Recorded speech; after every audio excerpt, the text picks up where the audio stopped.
Visit Haroon Mosque in Bangkok, Islamic tourism in Thailand. The project is designed to build peace, harmony, friendship, and multicultural awareness, for the benefit of the Thai people, expatriate residents, and foreign tourists.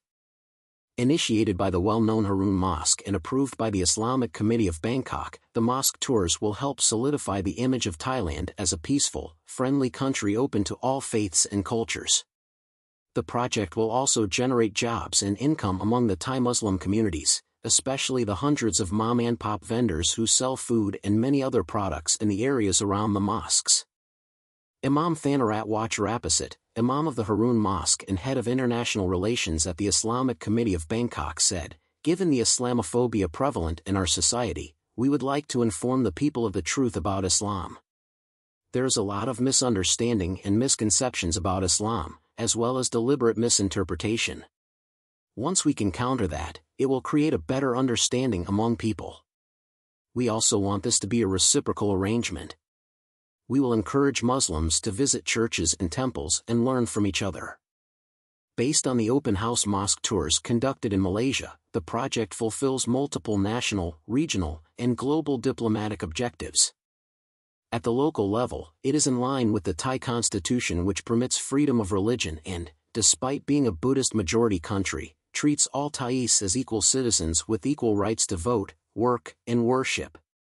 Members of the Thai royal family support Islamic events and regularly visit South Thailand, where Muslims comprise a majority. It is also in line with the principles of the ASEAN Socio-Cultural Blueprint, the third and most neglected pillar of ASEAN integration, the UN Alliance of Civilizations, and the peace-building objective of the 17 UN Sustainable Development Goals. Most importantly, it promotes Thai travel and tourism by giving a new dimension to sustainability. Although that term is by large used in the context of environmental conservation, tourism is increasingly being impacted by racial, social, cultural, and geopolitical tensions in many parts of the world, what this writer has termed the other global warming. Thailand has so far remained free of these conflicts, and there is a growing realization that preserving this socio-cultural ethnic peace is just as important as preserving the environment. The Thai Foreign Ministry showcases this relative calm in its diplomatic activities.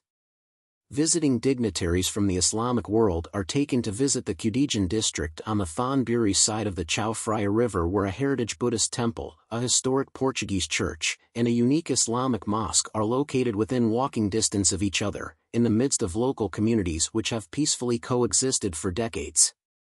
Thailand has observer status in the Organization of Islamic Countries, OIC, and is working to capitalize on its potential as a manufacturer and exporter of halal products across the 1.4 billion Islamic population.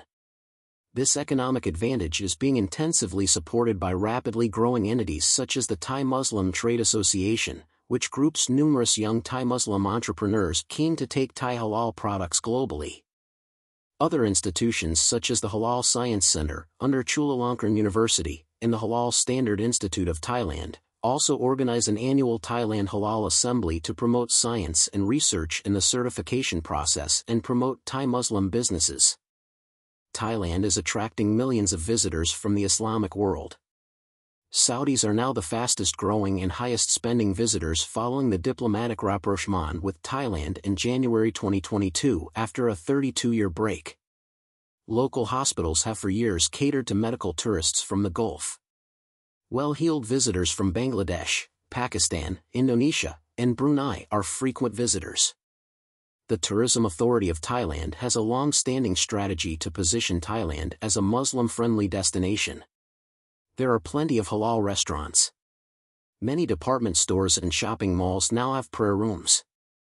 Although Thailand capitalizes on the economic and tourism advantages of its Muslim minority, the general population has little understanding of the religion, thanks to the stereotype media coverage originating from abroad and the portrayal of Muslims as backward people prone to violence and conflict. Homegrown extremists, politicians, businesspeople, and media with anti-Muslim agendas also stir the pot. Imam Thanarat says dispelling those myths and countering the fabrications is a very important objective of the open house mosque tours. If people take the tours with open minds and a desire to learn in a spirit of peace and harmony, it will build good interfaith and intercultural relations. The main challenge, he says, is to deal with those inclined to prejudge and reinforce their predetermined, negative mindsets. He has compiled a list of 20 questions that get routinely asked in mosques, such as why do many Muslim women wear the hijab, why does Islam prohibit gambling and the consumption of alcohol, why do many Muslim men wear a cap? Others not on that list, but traditionally asked, include those related to the status of women, marriage, divorce, and violence. In addition to the misinformation campaigns, Imam Thanarat says these stereotypes can be traced back to education and lack of intercultural interaction. Spiritual leaders have an important role in addressing this. In January, Imam Thanarat invited a Malaysian of Chinese origin named Sarah Tan to give a training course for the mosque tours. A former banker, she had converted to Islam by herself and not by marriage and was now conducting mosque tours herself. Her presentation included numerous quotes from visitors who left with a much better awareness and knowledge which they had never had access to. He is hopeful that the tours will produce good results and strengthen Thailand as a peaceful society that can use its multicultural advantages to good advantage. There are 187 mosques in Bangkok, many of them with a rich historic heritage. The tours will be given in both Thai and English. In some areas, Thai Muslims also have Arabic-speaking constituents. Located right next to the well-known Oriental Hotel, Haroon Mosque is a popular spot for visitors and on the itinerary of the city's increasingly popular bicycle tours. It has been conducting tours for 6 years. So do several other Bangkok mosques, but the Imam said they need to be standardized. The tours are also conducted in 2 Chiang Mai mosques. Ramadan will begin around March 10 to 11 and end on or around 10 to 11 April. Imam Thanarat said the mosques can also hold them during Ramadan after the break of the fast at sunset, known as the iftar. The timings and other details of the tours will be decided by the committees of the individual mosques. In the first stage, the tours will be conducted only in Bangkok. After an evaluation, a proposal will be sent to the Islamic Committee of Bangkok to conduct them nationwide. iturbonus.com. On February 24 to 26, representatives of all the participating mosques will participate in a training course on how to conduct these tours, featuring speakers from Discover Islam Bahrain and Islamic Propagation Society International, IPSI, a non-government, non-political organization based in Penang, Malaysia.